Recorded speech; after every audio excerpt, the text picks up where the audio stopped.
In Devarim perek 20, we are presented with a set of laws relating to warfare.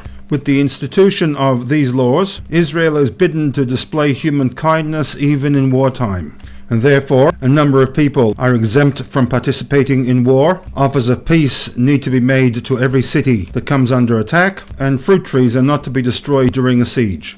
The conduct of war is to be guided by reason and mercy, and historically Israelite kings were famed for their humanity, while the contemporary Assyrian monarchs delighted in inhuman savagery and made it a rule to devastate forests and cultivated fields. Unfortunately, the only part of perek 20 that the world cares to quote is the statement from Pasuk 16 of this perek, Lo techayeh kol neshama, that the armies of Bnei Israel were required to brutally wipe out, annihilate every man, woman and child in their wars against the Canaanite city-states, not realizing that it took well nigh 3,500 years before the rest of the world caught up with the enactment of the Geneva Conventions in 1929. And even then, as much as nations of today are bound by these protocols, they are generally ignored if abiding by them would prejudice the outcome of a battle.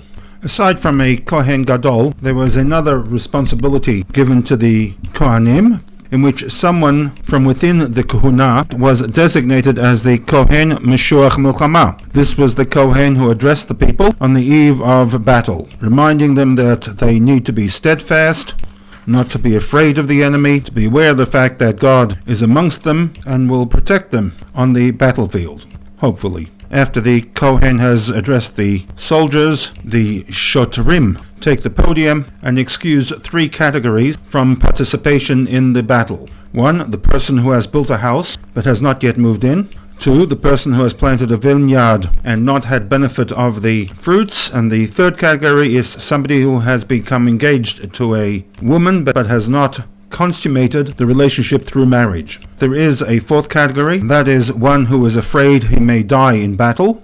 Such an individual might demoralize the other soldiers, and therefore he is prohibited from participating in war. Pasuk 10 to 18, the second segment, deals with the set of laws relating to how the army was to prosecute the battle plans vis-a-vis the Canaanite cities, and the final two pasukim caution us against the willful destruction of vegetation, prohibiting the deforestation of any trees that are of a fruit-bearing species.